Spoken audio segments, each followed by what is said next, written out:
Hello guys, welcome back to my channel Scalper Boss.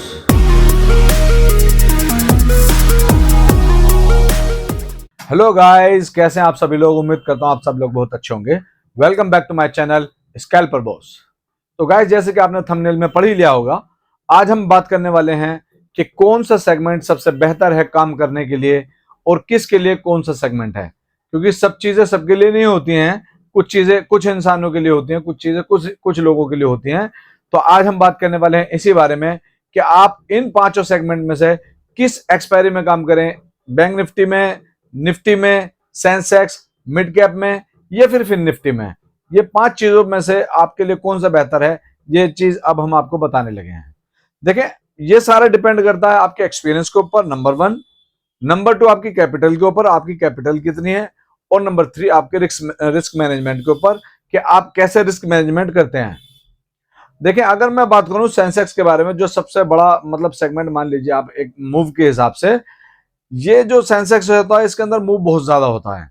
अगर आप समझ लीजिए निफ्टी 100 पॉइंट गिरेगी तो सेंसेक्स 350-400 पॉइंट गिर जाएगा। अगर निफ्टी 50 पॉइंट भागेगी तो सेंसेक्स 150 से 200 पॉइंट भाग जाएगा।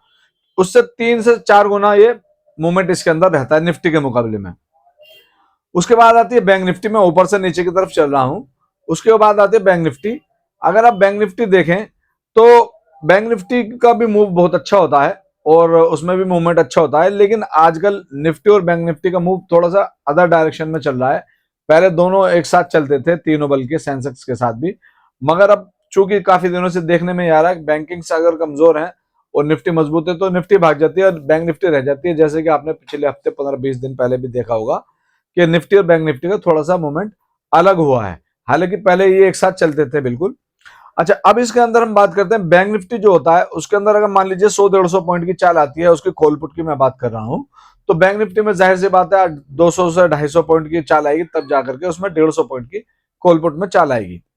तो ये भी थोड़ा सा जो है रिस्की हो जाता है अगर छोटे लोग मतलब छोटी जमा से या छोटे मार्जिन से काम करने वाले लोग हैं, उनके लिए थोड़ा सा ये रिस्की हो जाता है।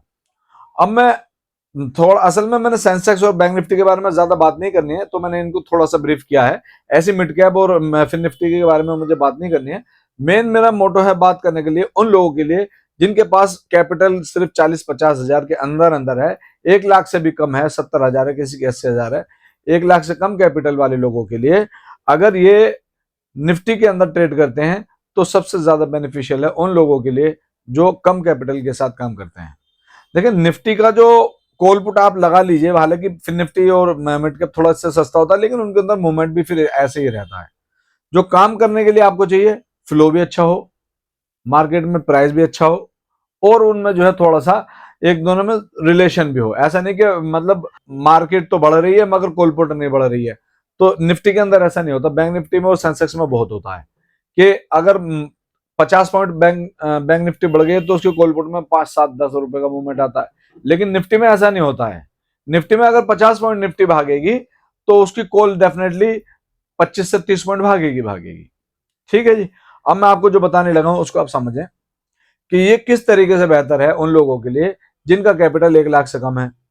देखिए, एक तो इसकी जो कॉल पुट होती है वो एट द मनी की आपको 100 रुपए के अंदर मिल जाती है। एक्सपायरी वाले दिन की मैं बात नहीं कर रहा हूं, मैं बात कर रहा हूं अगर आपकी थर्सडे को एक्सपायरी होती है उससे अगले दिन जो फ्राइडे होता है उसे आप छोड़ दीजिए। मंडे, ट्यूसडे, वेडनेसडे, ये 3 दिन एक्सपायरी से पहले मिलते हैं। इन तीनों दिनों में एट द मनी की कॉल पुट आपको 100 रुपए के आसपास मिल जाएगी। 110, 105, 110 इस रेटों में आपको मिल जाएगी। आपके पास अगर मान लीजिए 50 हजार रुपए की कैपिटल है और उसमें आपने जो है 10 हजार रुपए का रिस्क लेना है, यानी कि 10 हजार रुपए का ट्रेड लेना है, तो 10 हजार रुपए में आपको 100 क्वांटिटी निफ्टी की मिल जाएंगी। और उन 10 हजार रुपए के अंदर आपको एसएल कितना लेना है वो मैं आपको पिछली वीडियो में बता चुका हूं। Maximum to maximum 3% total capital का। अगर आपके 50 हजार की कैपिटल है तो 1500 का आप एसएल रखेंगे उसके अंदर जो आप अभी कॉल पुट लेने वाले हैं। तो मैं ये बात कर रहा था कि बैंक निफ्टी की मतलब एक्सपायरी बेटर है या सेंसेक्स की बेटर है या निफ्टी की बेटर है। देखिए, जिनके पास बहुत ज्यादा अच्छा पैसा फ्लो में है वो तो सेंसेक्स में काम करें, कोई दिक्कत नहीं, अगर उन्हें एक्सपीरियंस है तो। अगर नहीं है तो वो पैसा डुबो देंगे डेफिनेटली, क्योंकि इसका चाल थोड़ी सी उल्टी रहती है हर वक्त। इसके मैं ऑप्शन की मैं बात करूं, सेंसेक्स तो सीधा चलता है, कई बार सेंसेक्स भाग रहा है उसकी कॉल नहीं भागती है, सेंसेक्स गिर रहा है उसकी पुट नहीं गिरती है। तो ये चीजें हैं दो चार, मैं अभी आपको इसी वीडियो में डिस्कस करने लगा हूं। दूसरा क्या है कि बैंक निफ्टी थोड़ा सा अच्छा है, हम मेरे लिए तो सबसे बेस्ट है, मुझे मतलब ये समझ लीजिए कि सबसे बेहतर बैंक निफ्टी ही लगता है, उसके अंदर ही मैं शुरू से ट्रेड करता हूं। लेकिन बैंक निफ्टी में थोड़ा सा एक तो कैपिटल आप मान के चले 1 लाख प्लस चाहिए आपको, चाहे वो 10 लाख हो 5 लाख हो, आपका 1 लाख प्लस उसमें कैपिटल होना चाहिए। फिर उसमें रिस्क रिवार्ड रेशो थोड़ा ज्यादा हो जाता है।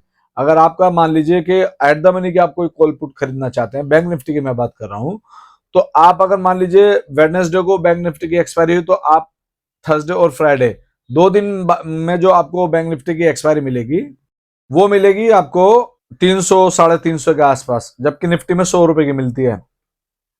तो इसके अंदर ये फर्क होता है। फिर इसके जो ट्रांजेक्शन के ऊपर टैक्सेस ज्यादा लगते हैं। आप लगा लीजिए अगर 300 से आपने 100 क्वांटिटी ली तो 30,000 का माल हो गया, 100 रुपए से आपने 100 क्वांटिटी ली तो 10,000 का माल हो गया।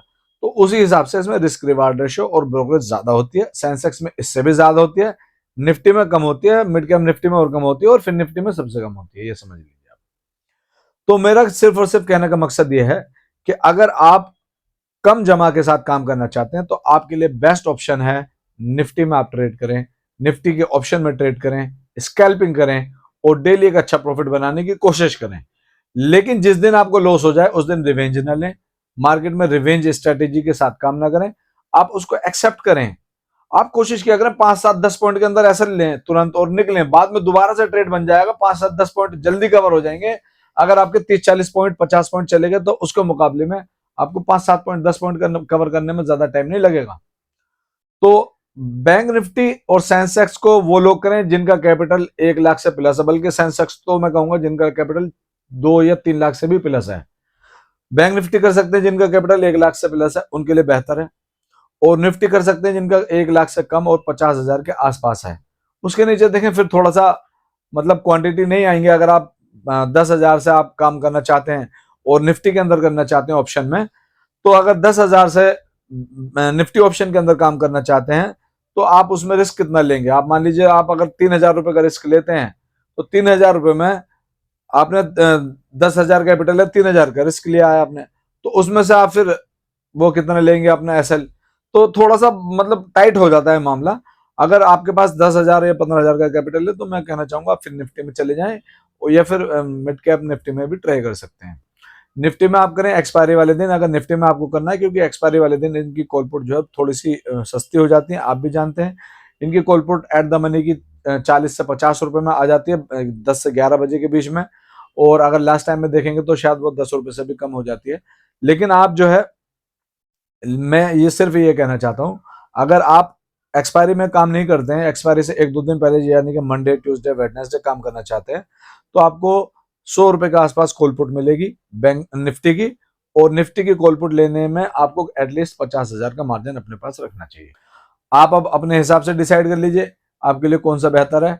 मैंने सारी चीजें आपको बता दी हैं, लेकिन फिर भी मैं कहूंगा निफ्टी सबसे बेस्ट इसलिए है क्योंकि उसके अंदर वॉल्यूम बहुत ज्यादा है। आप अगर जहां पर भी एट द मनी पे मतलब सपोज करें आपको कोई करंट में मार्केट में सौदा बनाना है, आपने एंटर दबाया ना, तो एंटर दबाती आपका 10 5 पैसे के फर्क से सिर्फ सौदा मिल जाएगा। जबकि बैंक निफ्टी में आपको 1 1.5 रुपए के फर्क से और सेंसेक्स में 10 से 20 रुपए के फर्क से भी मिल सकता है।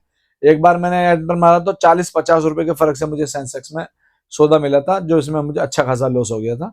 तो सेंसेक्स में तो आप जो है अपना प्राइस स्क्रीन पर डालें, खरीदने में भी और बेचने में भी। ये इस मतलब की चीज नहीं है कि आपको जो है आप एंटर मारेंगे और आपको जो है आपके रेट में मिल जाएगा। निफ्टी के अंदर वो वॉल्यूम है, निफ्टी के अंदर वो स्ट्रेंथ है कि आप अगर एंटर मारेंगे 10 20 50 पैसे से ज्यादा का फर्क नहीं आएगा। ये मेरा अपना तजुर्बा है। ठीक है जी, तो निफ्टी में आप काम करें, निफ्टी ऑप्शन में काम करें। काम कैसे करना है ये मैंने पूरा बताया हुआ है, पीछे की आप मेरी वीडियो देखें, जो मैं पिछले काफी दिनों से इंफॉर्मेशन आपको देता चला आ रहा हूं। वो इंफॉर्मेटिव वीडियोस आप देखने में आपको फायदा होगा, और जो भी चीज आपको बताई जा रही है आप उसको अप्लाई करें। बहुत सारे लोग हमारे साथ नए जुड़ चुके हैं, और अभी हम अपने 250 सब्सक्राइबर के टारगेट के करीब हैं। जैसे ही हमारे 250 सब्सक्राइबर हो जाएंगे, हम लाइव ट्रेड लेंगे मार्केट के अंदर, और अच्छा एक हैंडसम प्रॉफिट बना करके आपको दिखाएंगे। आप चाहें तो हमारे साथ भी ट्रेड कर सकते हैं। कुछ लोगों को रहता है कि भाई अपने जो है मतलब टीचर के साथ, अपने जो है मेंटर के साथ हम कॉल ट्रेड करें, पुट में ट्रेड करें। तो आप अगर देख करके ट्रेड लेना चाहते हैं ले सकते हैं, मगर वो रिकमेंडेशन नहीं है। उसमें आप अपने सूझबूझ से काम करें, अपना एसएल अपना प्रॉफिट अपने हिसाब से लगाएं।